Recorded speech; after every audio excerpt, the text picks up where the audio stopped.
আজ তার কাঁধে ভিক্ষার ঝুলি দেখে কাত্যায়নী এক দৃষ্টিতে তাকিয়ে আছে স্বামীর দিকে। স্বামীর কি হাল হয়েছে, যে কিনা এত বড় জমিদার, আজ তার কাঁধে ভিক্ষার ঝুলি। সহ্য করতে পারছে না, চোখে দেখতে পারছে না, বলছে স্বামী তুমি ফিরে চলো, তোমার এই অবস্থায় এই বেশ আমি সইতে পারছি না।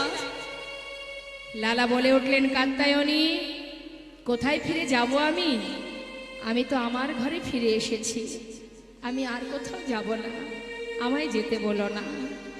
ছোট্ট ছেলে নারায়ণ বললেন, বাবা তুমি যদি আর ফিরে না যাও, তবে এতদিন যেখানে থেকে তুমি অনেক অর্থ উপার্জন করেছো, তার থেকে কিছু সংখ্যক অর্থ দিয়ে আমি যদি বৃন্দাবনে একটা মন্দির করে দিই, নিশ্চয়ই তুই যদি করিস আমার কোনো বাধা নেই।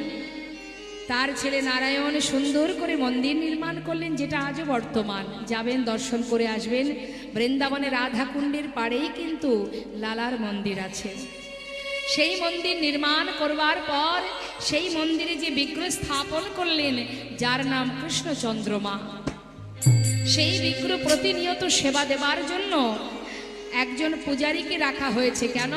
লালা নিজে হাতে সেবা দিতে পারে না, লালার তো দীক্ষা হয়নি মা। যত সময় দীক্ষা না হবে, তুলসীর মালা কণ্ঠে না পরিধান হবে, তত সময় আপনার হাতের রাজভোগ ভগবান গ্রহণ করবেন না। তার কারণে তিনি তুলসী ছাড়া কোনো কিছুই গ্রহণ করেন না। আপনার অঙ্গে যদি তুলসী না থাকে, ভগবান আপনাকেও গ্রহণ করবেন না।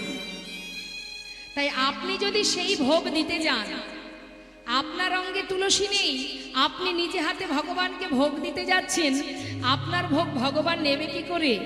আপনার অঙ্গে তুলসী নেই, আপনি যে প্রণাম করছেন তার চরণে নিজেকে নিবেদন করছেন, কিন্তু আপনার গায়ে যদি তুলসী না থাকে, ভগবান তো আপনাকেই গ্রহণ করবেন না। তাহলে আপনার দেওয়া ভোগ তিনি কি করে সেবা করবেন? তাই আজ বাবাজি বললেন, যত সময় তোমার দীক্ষা না হবে তুমি কিন্তু সেবা দিতে পারবে না। কিন্তু মা প্রতিদিন সে কর্ম থেকে কোনোদিনই সরে যায় না, ভিক্ষা করে দাঁড়ে দাঁড়ে, কিন্তু নিজে হাতে প্রভুকে সেবা দিতে পারে না। এক দৃষ্টিতে প্রভুর চোখের দিকে তাকায় আর বলে, প্রভু কি অপরাধ করেছি আমি?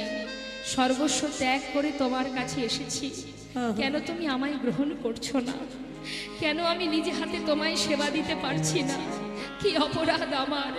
কোন পাপের কারণে আজ তুমি তোমার কাছ থেকে বঞ্চিত রেখেছো বলো প্রভু?